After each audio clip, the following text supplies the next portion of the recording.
Sebelum kita menyapa Kak Raisa, kita bacakan dulu ya biodata dari Kak Raisa. Jadi Kak Raisa ini memiliki nama lengkap Raisa Minar Naomi Pardede, lahir di Bandung pada tanggal 5 Juni 2008. Dia adalah honor roll student atau siswa teladan Cahaya Bangsa Classical School Bandung. Kak Raisa ini juga merupakan anak yang paling besar dari 2 bersaudara dan juga punya banyak hobi nih.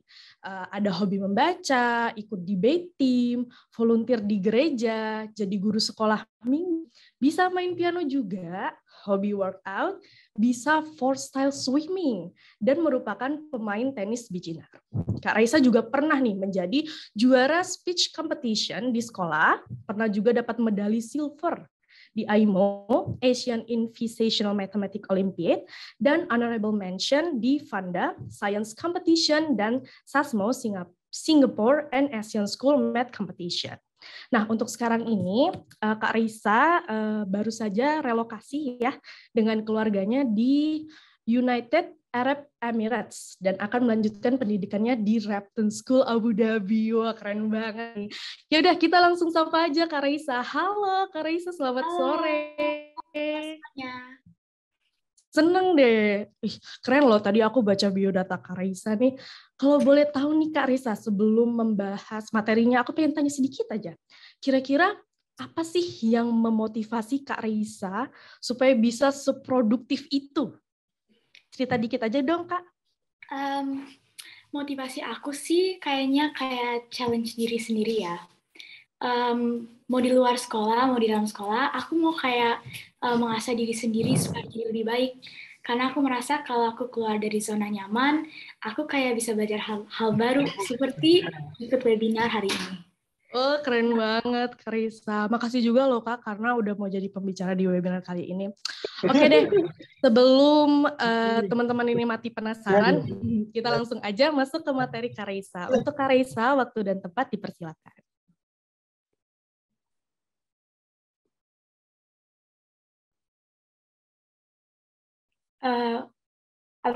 Apakah udah kelihatan atau? Sudah, Kak, sudah bisa. Oke. Hai Sobat Tech, perkenalkan nama saya Risa Pardede. Kalian bisa panggil saya Caca. Seperti yang sudah dijelaskan Kak Kisa tadi, saya tinggal sekarang di Abu Dhabi, ibu kota dari United Arab Emirates. Kalau misalnya teman-teman mau main ke sini, kalian bisa datang naik pesawatnya sekitar 8 jam.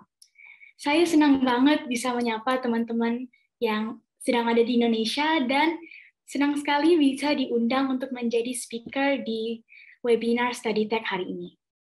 Nah, pada kesempatan hari ini kita akan membahas growth mindset based on Dr. Carol S. Dweck's book. Nah, buku ini saya baca beberapa tahun yang lalu ya, dan sangat berkesan bagi saya dan sangat berguna. Jadi saya aplikasikan ke hidup saya dan pokoknya berdampak positif banget ya. Jadi saya senang sekali bisa sharing ke teman-teman hari ini. This will completely change your old ways of thinking. Nah, oke. Sukses. Oke teman-teman, setiap orang punya definisi sukses masing-masing. Tapi tentunya kita semua mau jadi sukses dong. Untuk tokoh-tokoh di gambar ini kan kita bisa bilang bahwa mereka sukses. Apa sih yang bikin mereka sukses? Ya, kalau kita pikir-pikir, mungkin mereka rajin belajar, atau kerja keras, dibantu sama orang yang kaya, yang rich, atau mungkin lagi hoki ada orang yang kasih duit. Nah, sebenarnya ada banyak faktor, tapi ada satu faktor yang paling impactful, yaitu the growth mindset. Studies have shown that the growth mindset ini adalah a psychological trait that all successful people appear to have in common. Ini co-signed by Bill Gates, dan NASA juga menggunakannya sebagai kriteria untuk seleksi potential system engineer. There are endless stories of those who use this mindset in their lives, including famous successful people you know. Misalnya ada Michael Jordan, Albert Einstein, dan even Steve Jobs. Okay, I'm not promising you'll be the next Steve Jobs with this, but siapa tahu, mungkin aja bisa. The growth mindset is a very powerful lens to see the world, and it can improve our probabilities of success. Okay, First of all, we need to know that our mindsets have power. Mindset kita ini mempengaruhi seluruh hidup kita. Mindset kita mempengaruhi apa target kita, kesuksesan kita, dan apakah kita grow dan meningkatkan kemampuan kita atau tidak. Semua aspek hidup kita seperti kepribadian kita dan our personality sebenarnya berasal dari mindset kita. Dan sebenarnya semua hal-hal yang menghalangi kita dari memenuhi potensi kita sebenarnya berasal dari mindset ini. Oke, wow. Mindset have power. Tapi sebenarnya, apa sih itu mindset? Mindset itu apaan sih? Nah, mindset adalah keyakinan kita tentang kemampuan dan talenta kita. Mindset kita berasal dari mana? Mindset kita ini bukan dari lahir. Ini bukan genetics ya, teman-teman. Kita mendapatkan mindset kita dari kumpulan pengalaman hidup kita. Kita tidak dilahirkan dengan mindset ini. Kita mendapatkannya dari pengalaman, dan setiap pengalaman mengirim pesan tentang kemampuan kita. Pesan ini bisa menguatkan growth mindset atau fixed mindset kita. Oke, kita lihat dulu nih examples of growth mindset in the workplace. Nah, saya percaya mungkin ada yang udah kerja di sini, atau mungkin juga ada yang belum. Dan we can use this fixed mindset and growth mindset dimanapun kita berada di seluruh hidup kita, termasuk di dalam dunia kerja. Untuk orang-orang yang fixed mindset, mereka merasa social skills-nya kurang, jadi mereka suka menghindari networking dan ngomong ke banyak orang. Nah, beda dengan yang growth mindset. Ya, tahu bahwa kalau networking skills-nya kurang, mereka harus cari cara untuk improve dong, seperti sering latihan ngobrol dengan orang baru. Perspektifnya udah berbeda nih, kita bisa lihat. Atau lagi kerja ke perusahaan, fixed mindset nggak suka ditipu. Dan lalu, mana growth mindset cari as positif. Mungkin nggak 100% nyaman di interview, mereka lihat sebagai kesempatan untuk sharing tentang kesuksesan mereka. Oh ya, gimana kalau saat apply kerja, terus di-reject? Pasti pernah terjadi ya. Fixed mindset ini cepat menyerah karena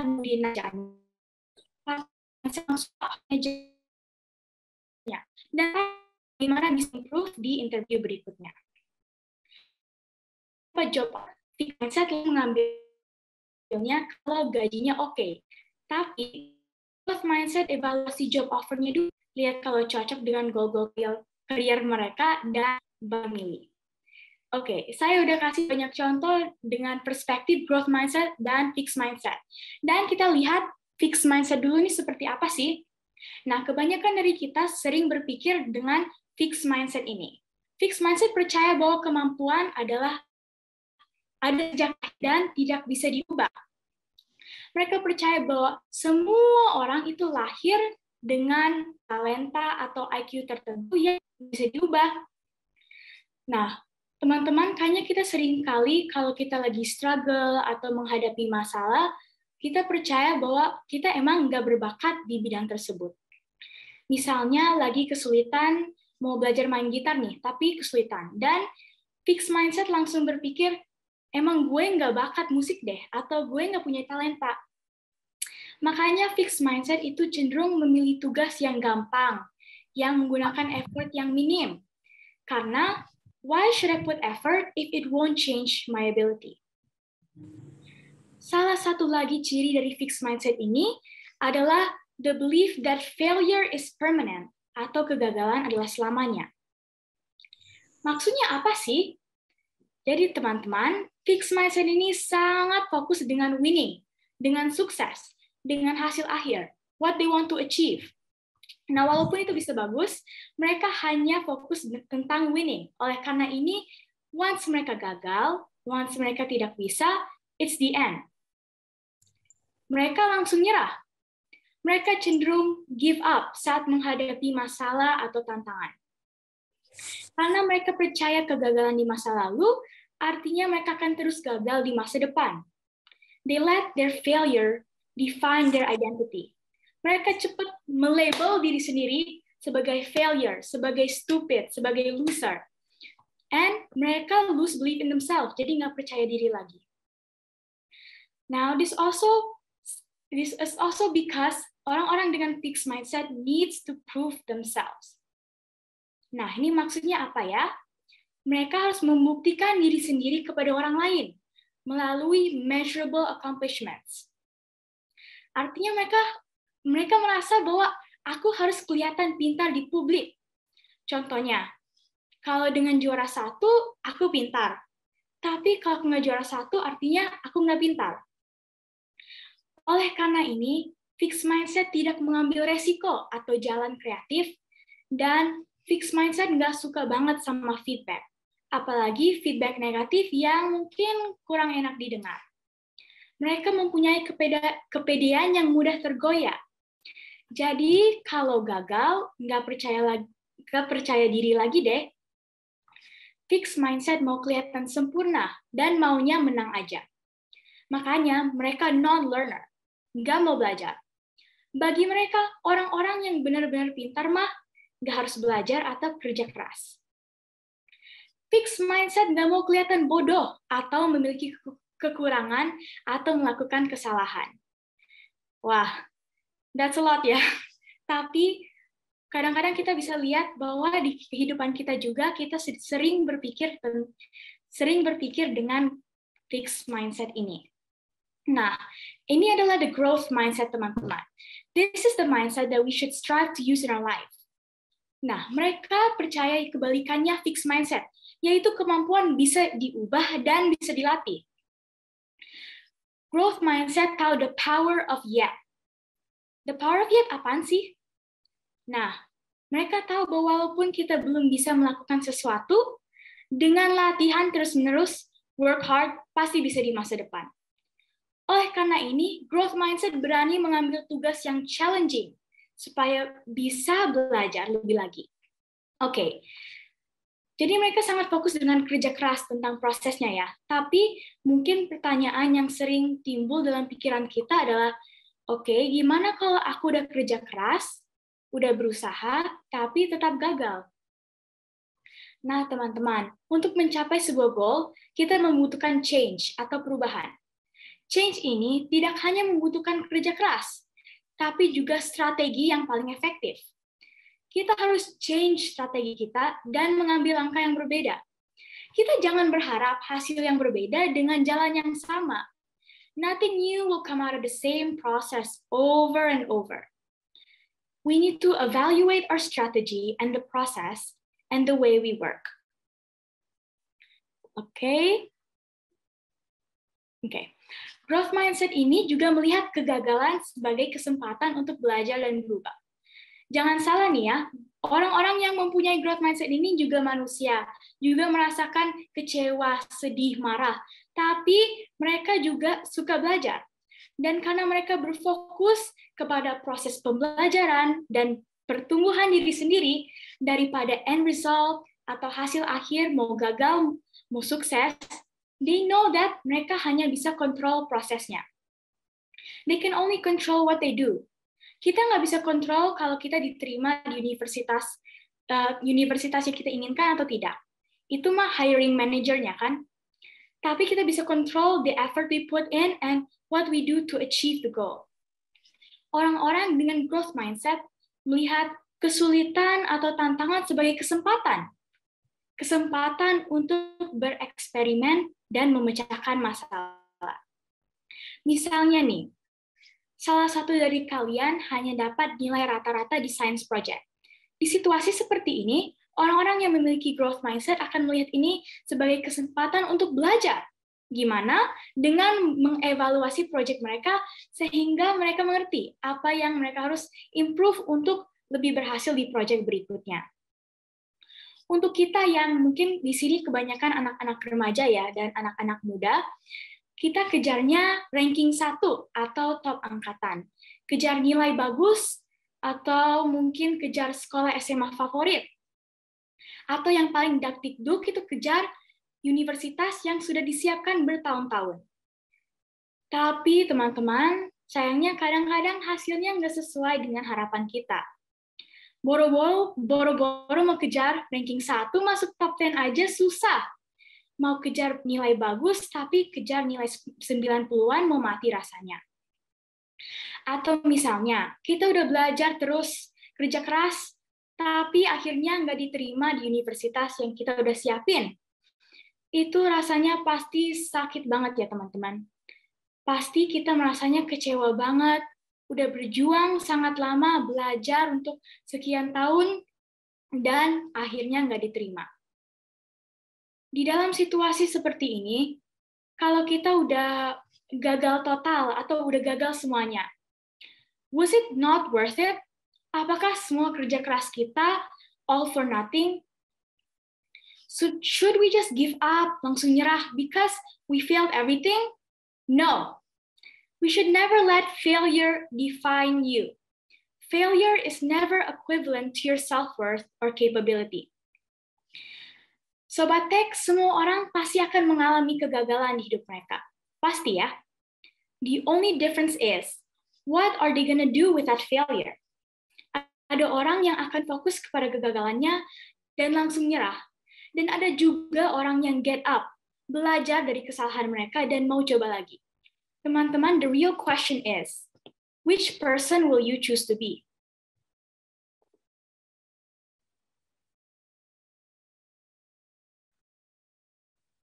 Oke. Growth mindset ini terakhir fokus on a journey of continual improvement. Mereka selalu mencari cara untuk belajar dan bertumbuh. Instead of will I look smart, they ask themselves, will I learn or will I improve myself? Mereka nggak fokus dengan terlihat pintar di publik. Beda dengan orang-orang yang mempunyai fixed mindset. Growth mindset mengambil resiko dan jalur kreatif karena mereka tahu bahwa mereka bisa belajar dan improve diri sendiri dengan keluar dari zona nyaman. Saat diberi feedback kritik, walaupun mungkin nggak terlalu enak didengar, mereka menggunakannya sebagai kesempatan untuk belajar dan improve cara kerja mereka. Growth mindset mempunyai kepercayaan diri yang kuat, karena they don't need to prove themselves to other people seperti yang fixed mindset. Mau gagal, mau sukses, growth mindset nggak lose their faith in themselves. Growth mindset has a hunger to learn more, belajar dan grow. Makanya mereka learner. Beda dengan fixed mindset yang non-learner. Growth mindset tahu bahwa kegagalan mereka dan mungkin kesalahan mereka adalah bagian dari prosesnya. They know that working hard, kerja keras, doesn't mean you're dumb. Karena banyak orang yang bilang, ya orang yang kurang pintar emang harus kerja lebih keras daripada orang yang pintar ya. Rather, they know that hard work will bring results, regardless of your intelligence in the first place. We should all try to think like this to have a more positive view of our lives. Nah, teman-teman, saya mau bagi video singkat tentang neuroscience of the brain. Oke.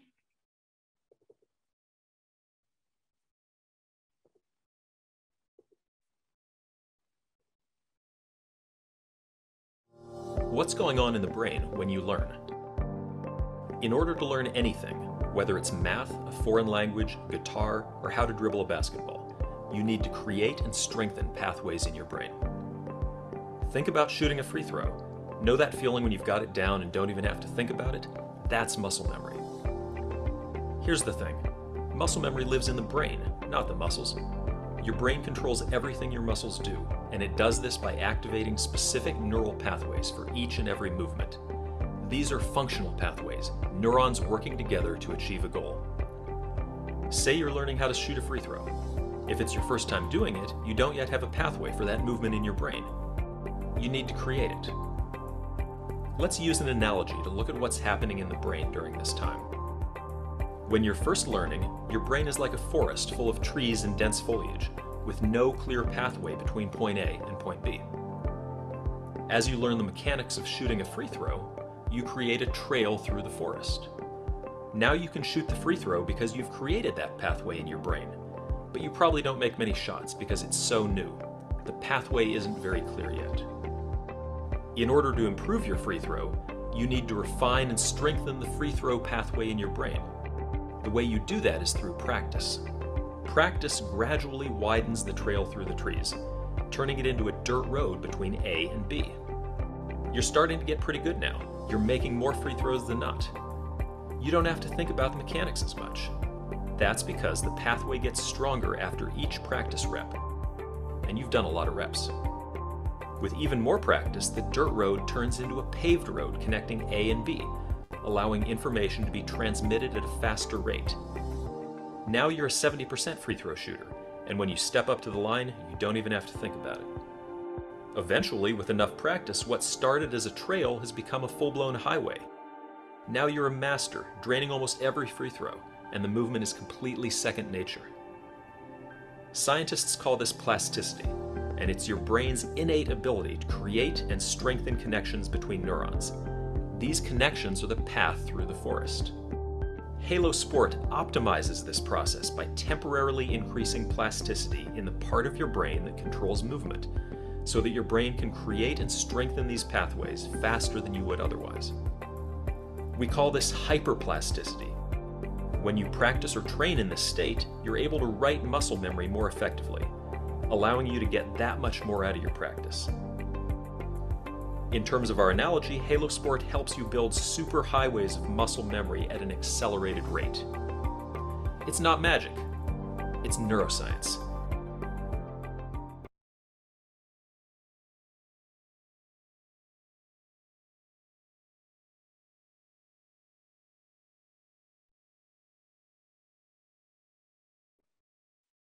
Oke, teman-teman, kita belajar ilmu science brain sedikit ya. Soalnya ilmu mindset ini sangat scientific. Nggak sekedar teori, tapi ilmu mindset ini sebenarnya dipelajari dari cara kerjanya otak. Nah, saya akan menjelaskan video yang kita baru tonton tadi, walaupun videonya agak iklan-iklan gitu ya, tapi saya jelaskan. Oke. Have you guys ever wondered about how we have the ability to learn? Kok bisa kita belajar? Nah, kita bisa belajar karena ada yang namanya neuron di otak kita. Neuron adalah nerve cell yang membawa informasi ke seluruh tubuh kita. Dan neuron ini membantu kita melakukan setiap tindakan yang kita lakukan dan setiap pikiran yang kita pikirkan.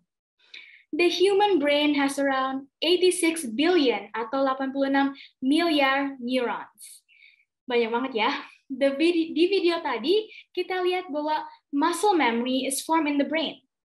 Itu karena otak kita ini sebenarnya mirip seperti otot. Untuk melatih otot kita, kita biasanya ke gym, strength training, atau mungkin angkat beban ya. Proses belajar itu sama seperti angkat beban untuk otak. Semakin sering kita belajar, otak kita juga semakin kuat. Karena di proses belajar ada neuron di otak yang membuat koneksi baru seperti analogi di video tadi, semacam jalan dari titik A ke titik B. Saat kita latihan terus-menerus, koneksi ini semakin kuat.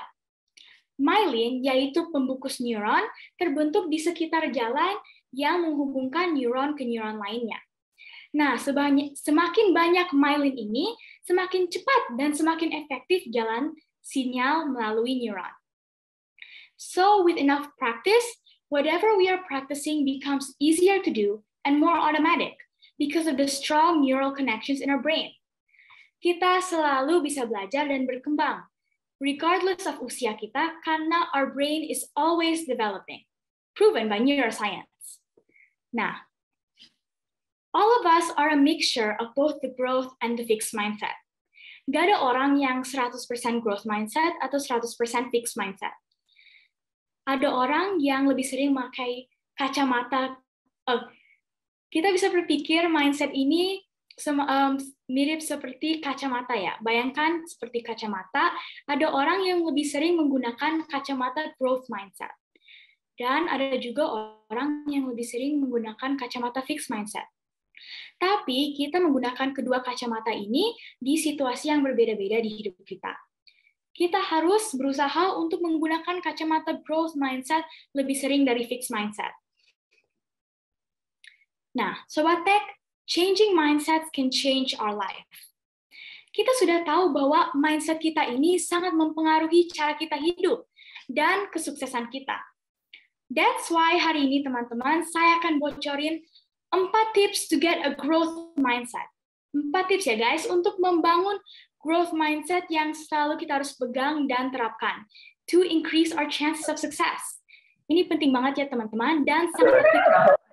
Bisa diterapkan di kehidupan kita sehari-hari, jadi fokus ya teman-teman, you don't want to miss this. Oke, pertama kita harus fokus kepada proses. Kita harus fokus kepada proses, bukan hasil akhir. Nah, kedengarannya kayak simple gitu ya teman-teman. Jadi kita bisa menerapkan ini dengan misalnya mengubah cara kita memuji orang lain maupun diri sendiri. Simple ya. Misalnya kamu punya teman yang dapat juara 1 Olimpiade Math, atau mungkin punya saudara yang masuk jurusan kedokteran UI. Daripada kamu bilang, wah, lu pinter banget sih, juara 1 atau bisa masuk kedokteran UI, kamu bisa bilang, wah, congrats ya, your hard work paid off. Atau, selamat, kerja kerasmu membuahkan hasil. Dengan kebiasaan mengucapkan kalimat-kalimat seperti ini, kita sudah melatih pikiran kita untuk lebih menghargai kerja keras dibandingkan hasil akhir. Bukan bakat atau talenta dari lahir. We can control the process and not the results. Dan saat kita fokus dengan apa yang kita bisa kontrol, kita akan sadar bahwa hasil akhir itu sebenarnya hanya menunjukkan if a process works well or not. Hasil akhir atau results is not our identity. It's not who we are. Kalau kita fail, bukan artinya kita failure. Rather, they help us develop as people, and it can be something valuable to learn from when we use the right mindset. Oke, next teman-teman, ada sebentarnya lagi nge-lag. Oke, selanjutnya kedua kita bisa bereksperimen. If you ever want to get good at something, create a journal. Pertama, pilih sesuatu that you want to get good at. Dan tuliskan langkah-langkah untuk mencapai hal tersebut secara praktis. Di mana, untuk berapa lama, dan bagaimana kalian akan melakukannya. Misalnya, kalian mau belajar bahasa Korea. Langkah-langkahnya mungkin belajar flashcards Korea setiap hari 30 menit. Nonton video belajar bahasa Korea 2 kali seminggu, dan nonton K-drama tanpa subtitle sekali seminggu. Setelah itu, kalian set a goal. Misalnya di contoh ini, kalian bisa coba ngobrol dengan teman kamu yang fasih bahasa Korea. Nah, setelah kalian udah ngobrol, kalau kalian berhasil percakapan yang smooth, yang lancar, kalian tahu bahwa langkah-langkah kalian efektif, dan kalian bisa lanjut menggunakan langkah-langkah ini untuk terus belajar bahasa Korea. Tapi kalau ternyata kamu masih gagap, masih belum lancar, sekarang kamu tahu bahwa langkah-langkahnya kurang efektif dan harus ganti prosesnya atau strateginya dan mencoba langkah-langkah yang baru. Nah, kita bisa coba lagi dari awal dan terus bereksperimen dan mencari proses yang paling efektif dan cocok untuk kita. Tip terakhir, teman-teman, do challenging things. Saya tahu banyak orang yang nggak suka keluar dari zona nyaman. Mereka nggak suka dengan yang namanya challenge. Contohnya, kalau kita misalnya diberi kesempatan untuk memilih ikut kursus matematika yang biasa atau kursus matematika yang lebih advance dan lebih sulit. Pasti banyak dari kita yang memilih kursus yang biasa ya. Kadang kita takut dengan kegagalan, atau kitanya malas, atau ya yang namanya manusia, maunya yang enak-enak aja. Yang udah biasa, yang udah nyaman buat kita. Tapi Sobat Tech, without discomfort, there is no growth. Untuk melatih growth mindset ini, kita harus nyaman dengan ketidaknyamanan. We need to be comfortable with discomfort. We must be brave and take a leap into the unknown dengan yang gak nyaman and step out of our comfort zone. Only then will we experience true growth. Oke, kan saya sudah bocorin 3 tips yang sangat penting untuk membangun growth mindset ini. Ingat ya guys, tips-tips ini hanya bisa membantu kita jika kita juga menerapkannya di hidup kita, bukan hanya mendengarkan webinar ini. Membangun growth mindset membutuhkan effort yang ekstra, dan kitanya harus willing untuk mencoba. effort yang dibutuhkan untuk membangun growth mindset daripada fixed mindset itu pasti nggak gampang. Tapi bisa dilatih teman-teman dan harus dilatih terus-menerus. Dengan cara yang saya sampaikan tadi. Ayo, ingat nggak 3 tips yang tadi? Pertama, fokus kepada proses bukan hasil akhir. Kedua, bereksperimen dan terus mencoba strategi baru. Dan ketiga, do challenging things. I'd like to close with a quote from Carol S. Dweck, author of buku Mindset ini. The path to a growth mindset is a lifelong journey, not a proclamation. Growth mindset is not a single one-time achievement. It's something you practice every single day. Growth mindset itu adalah kebiasaan yang kita harus latih setiap hari. Jadi saya berharap kalian bisa mempraktikkan growth mindset ini dan growth mindset ini bisa membawa kalian kepada keberhasilan yang kalian belum pernah dapatkan sebelumnya. Nah, sekarang saya buka sesi Q&A. Yeay, terima kasih banyak Kak Raisa buat materinya. Wah, keren banget nih.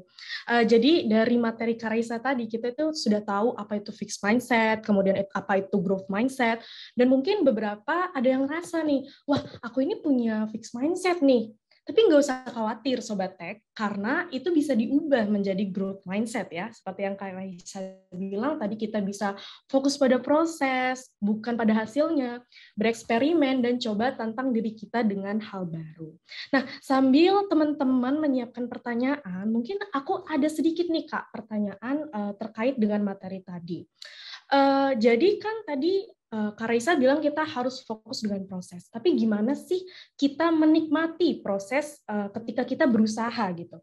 Jadi nggak hanya fokus sama hasilnya. Apakah Kak Raisa ini kira-kira punya prinsip ketika berusaha melakukan sesuatu, kayak misalnya don't expect too much, atau gimana supaya kita itu bisa fokus dengan prosesnya gitu Kak? Apalagi buat teman-teman yang pengen beralih ke growth mindset ini. Sambil nunggu pertanyaan dari teman-teman ya, silakan teman-teman tuliskan pertanyaannya. Kak Raisa, boleh dijawab pertanyaan dari aku. Terima kasih. Oke, jadi gimana bisa lebih menikmati prosesnya ya? Oke. Jadi kalau kita manusia biasanya kita lebih fokus dengan hasil akhir. Aku mau dapat result kayak gini, aku mau dapat nilai ini, atau aku mau hasil akhir ya. Tapi kalau kita mau belajar untuk fokus kepada proses, kita juga perspektifnya harus berubah. Orang-orang yang mempunyai growth mindset ini sama fokus sama proses itu bukan cuma fokus dengan goal mereka yang di akhir. Bukan cuma dengan mungkin nilai A atau dengan masuk diterima di universitas ABC, tapi mereka juga mau bertumbuh dan mau belajar. Jadi regardless of hasilnya, mereka lebih fokus aku pasti improve dari sini. Aku kalau lagi proses ini aku bisa belajar dari proses ini. Not only to get the result, tapi ini akan membantu saya di situasi yang berbeda juga. Kalau saya tetap if I still focus kerja keras di sini, di akademik misalnya, di aspek lain hidup saya mungkin relationship dengan keluarga dan teman-teman bisa improve juga sih. Itu sekian dari aku. Oke, terima kasih banyak Kak Raisa atas jawabannya. Nah, perspektif itu juga penting nih teman-teman buat membantu untuk beralih kepada growth mindset. Jadi teman-teman pelan-pelan aja perspektifnya itu mulai diubah gitu ya, dicoba-coba gitu, yang sesuai dan cocok dengan proses teman-teman. Oke, ada pertanyaan dari Adi ya. Kalau boleh tahu Kak, menggunakan growth mindset dan fixed mindset dengan positif itu gimana sih dan kondisinya apa gitu kan. Tadi mungkin Kak Raisa karena sempat nyebutin ya, sebenarnya kita bisa pakai fixed mindset, growth mindset gitu, tapi dalam kondisi yang berbeda-beda. Itu boleh dijelaskan nggak Kak kondisinya seperti apa? Oke, sorry, kayaknya itu salah on my part. Itu aku jelasinnya mungkin kurang jelas ya, tapi maksudnya kita bisa foster growth mindset, tapi mau gimana pun pasti ada situasi yang trigger kita menjadi berpikir dengan fixed mindset ini. Soalnya mungkin orang-orang di sekitar kita atau media yang kita konsumsi itu juga message-nya fixed mindset ya. Jadi pertanyaannya mungkin benar kak, aku setuju karena misalnya nih ya kita kan kalau pengen achieve sesuatu pasti fixed mindset gitu. Oh aku pengen sesuatu. Nah itu kalau misalnya ketika teman-teman pengen, mungkin teman-teman harus sadar. Oh tapi kalau misalnya aku pengen sesuatu, aku harus bisa menikmati prosesnya juga gitu. Jadi jangan hanya fixed mindset tapi growth mindset-nya itu juga jalan.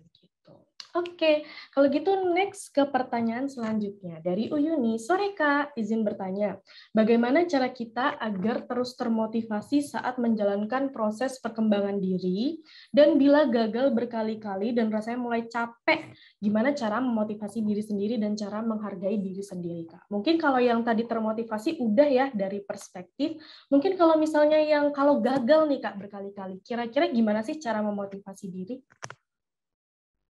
Oke, ini pertanyaan yang bagus banget ya, soalnya aku juga mengalaminya kayak mungkin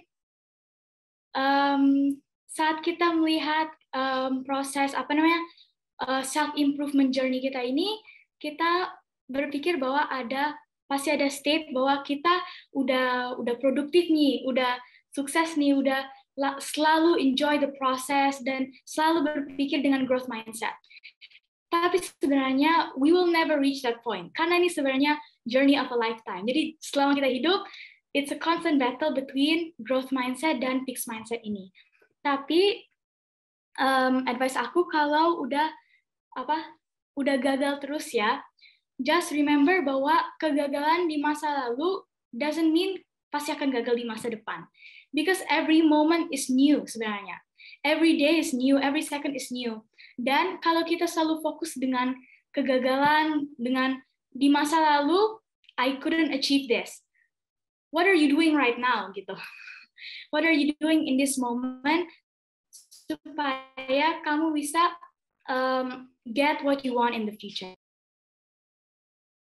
Oke, thank you Kak Raisa atas jawabannya. Nah, ini aku menemukan pertanyaan menarik, mungkin bisa dijawab ya Kak. Pertanyaannya, bagaimana cara agar kita bisa lebih nyaman untuk beralih ke growth mindset, sedangkan kita sendiri masih terlalu nyaman dengan fixed mindset. Nah, ini mungkin juga menjadi kegalauan dari teman-teman karena terlalu nyaman sama fixed mindset. Aku maunya hasil. Gimana tuh Kak? Ya mungkin cara yang saya bilang tadi, kayak misalnya benar-benar push keluar dari zona nyaman.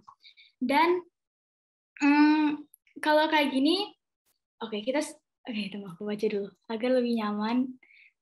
Mungkin kebanyakan dari kita nyaman di fixed mindset dan ada juga orang yang memang nggak mau berubah. Memang mereka ya udah aku oke aja di fixed mindset ini, ya aku nggak mau berubah. Tapi ini pilihan kita ya, dan kita harus tahu bahwa untuk mengalih ke growth mindset itu pasti membutuhkan effort ekstra, pasti jauh lebih susah daripada berada di fixed mindset. Tapi kalian harus berpikir juga, do I want to stay like this forever? Aku mau di situasi seperti ini terus, mau fixed mindset terus, mau label diri sendiri sebagai failure, mau menggunakan perspektif ini, atau apakah saya mau try to achieve more levels of success, walaupun mungkin itu lama prosesnya atau mungkin lebih susah. Kita harus memilih, are we willing to put the effort in gitu. Ya. Sebenarnya sama aja ya, kayak misalnya, aduh kita males nih mau melakukan sesuatu yang baru gitu, nggak nyaman gitu. Nah, sekali lagi, memang itu dibutuhkan effort lebih gitu ya untuk memulai sesuatu yang baru. Jadi teman-teman jangan ragu gitu, coba aja sesuatu yang baru itu karena memang akan menjadi lebih baik untuk perkembangan skill teman-teman gitu. Nah ini ada juga nih Kak yang menarik pertanyaannya. Saya mau bertanya, bagaimana tanda-tanda atau ciri-ciri jika lingkungan kita tidak memberikan support untuk kita berkembang menggunakan growth mindset? Nah, mungkin ini bisa ditambahkan ya, gimana sih Kak caranya supaya bisa keluar mungkin ya dari lingkungan itu gitu. Terima kasih. Tanda-tanda lingkungan kita itu nggak memberi support growth mindset atau mempunyai cara pikir fixed mindset ya. Kayaknya banyak, mungkin misalnya orang di sekitar kita, mau keluarga atau teman-teman kita, itu selalu fokus dengan, kayak misalnya di sekolah secara akademik, guru-guru itu kan lebih fokus dengan kamu dapat nilai hasil raportnya itu bagus daripada apakah kamu kerja keras. Dan mungkin kalau kamu nggak punya banyak prestasi, orang anggap remeh, oh ini orangnya nggak pintar, gitu-gitu kan. Tapi salah satu cara untuk mengganti environment ini, lingkungan ini, apalagi dengan orang-orang yang paling dekat sama kita, itu dengan cara yang tadi, cara kita ngobrol dan memuji orang lain. Saat kitanya udah ngomong dengan growth mindset, misalnya lebih fokus kepada proses, dan juga orang lain, kita kalau conversation-nya itu lebih fokus dengan growth mindset daripada fixed mindset, pasti orang lain juga mengikuti dan menjadi lebih influence dengan mindset kita juga. Oke, terima kasih Kak Raisa atas jawabannya. Ini ada 2 pertanyaan lagi mungkin ya. Yang pertama itu, terkadang kita ingin sebentar. Oh iya benar. Terkadang kita ingin berpindah ke growth mindset, tapi terhalang dengan rasa minder nih Kak. Gimana sih Kak untuk melawan rasa minder itu?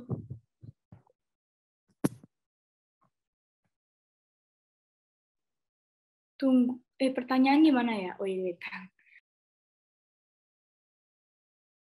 Tadi paling bawah deh Kak kalau nggak salah. Ya benar, paling bawah. Dari Inan Sri Pinastika.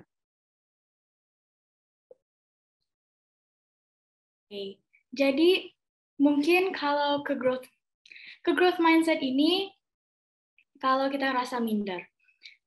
Oke, jadi there will always be time in our life kalau kita rasanya kayak minder, kayaknya aku ragu deh, kayaknya aku nggak bisa, mungkin aku nggak bisa gitu kan.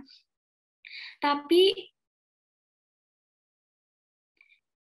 sebenarnya minder itu fixed mindset ya. Kita harus ubahkan ke growth mindset dengan strategi kita juga berubah. Pola pikir kita harus berubah dengan what we say, what we think, and also mungkin metode kita juga harus berubah ya. Karena if we keep on doing the same thing, fixed mindset, atau mungkin media yang kita konsum juga fixed mindset, kita juga akan minder dan akan fixed mindset ya.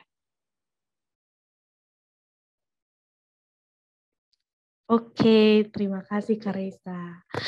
Ini pertanyaan terakhir ya teman-teman. Kayaknya kita mungkin bakal bikin lagi kali ya minggu-minggu depan, kapan gitu dengan tema yang berbeda. Karena ternyata seru banget materinya gitu. Tapi dengan tema yang berbeda. Nah, pertanyaan terakhir nih ya Kak. Sore Kak, bagaimana cara mengembangkan diri sendiri meskipun saya mengalami kekurangan dalam diri saya sendiri? Terima kasih. Oke, jadi kayaknya justru kita improve diri sendiri itu karena kita memiliki kekurangan. Karena kan nggak ada orang yang 100% sempurna. Even though kita juga memiliki kekurangan dan mungkin kadang-kadang kita punya weakness, fall into the fixed mindset, kita juga harus willing untuk percaya diri bahwa kita bisa keep moving forward walaupun mungkin ada setback gitu. Soalnya kita harus tahu juga bahwa semua orang yang kita lihat sebagai inspirasi, orang-orang sukses itu juga pernah gagal dan juga pasti punya kekurangan. Kita harus tahu bahwa ya kita nggak ada bedanya dengan those people and we can achieve what they have to gitu. Wah, keren banget nih Kak Raisa. Terima kasih ya. Berkat Kak Raisa, kita dan Sobat Tech semuanya mendapatkan perspektif baru tentang growth mindset. Kita mendapatkan perspektif baru ketika nanti kita akan berusaha untuk belajar hal-hal zona nyaman kita, dan kita mendapatkan manfaat, kita dapat mengembangkan diri kita sendiri. Keren banget, Kak Raisa. Terima kasih banyak ya. Itu tadi pertanyaan terakhir ya teman-teman. Mungkin kalau misalnya dirasa kurang, kita bisa lagi ya Kak, bikin acara-acara lagi dan membahas topik lain gitu ya Kak. Mungkin dengan format tanya jawab talk show langsung gitu ya, supaya kita bisa menjawab semua pertanyaan lain. Oke nggak tuh Kak? Iya, oke banget nih. Oh ya, aku sebelum aku tutup, aku mau bahasin sedikit nih. Boleh Kak. Tentang Atomic Habit. Mungkin ada yang udah pernah dengar tentang Atomic Habit. Ini buku self-help yang lainnya ya. Jadi Atomic Habit ini rangkaian proses yang membangun kebiasaan yang baik seperti growth mindset ini secara konsisten setiap hari dengan cara-cara yang kecil untuk memperoleh kayak be better 1% every day. Dan kalau kita lakukan terus-menerus, pasti membentuk perubahan hidup yang besar. Nah, saya akan bawakan di sesi berikutnya ini ya. Gitu. Oh, keren banget. Nggak sabar banget. Pengen deh tahu dari buku Atomic Habits itu. Aku juga pernah dengar tuh, Kak. Dan kebetulan banyak banget teman-teman yang baca buku itu. Jadi buat teman-teman yang juga mau mengembangkan dirinya, bisa banget baca buku tersebut. Atau nanti bisa join acara berikutnya bersama Kak Raisa. Oke, Kak? Ya. Oke, terima kasih banyak Kak atas materi pada sore hari ini. Aku ingin mengingatkan kembali nih kepada teman-teman, karena teman-teman di sini, Sobat Tech semuanya merupakan anak-anak yang pengen banget belajar, dan walaupun nih nantinya ada kendala dari biaya, teman-teman nggak perlu khawatir karena Study Tech merupakan program bootcamp IT yang menyediakan beasiswa gratis buat teman-teman yang terkendala dengan biaya. Dan juga jangan lupa yang berprestasi serta berminat dengan bidang IT. Nah, ada beasiswa apa aja sih? Beasiswanya ini ada 3 kategorinya, yaitu beasiswa bootcamp offline, beasiswa bootcamp online, dan beasiswa bootcamp sekolah, perwakilan sekolah. Ya. Jadi untuk benefitnya ini juga macam-macam. Benefitnya itu bisa fasilitas diakomodasi oleh Study Tech, kemudian uang saku, sertifikat, modul pembelajaran.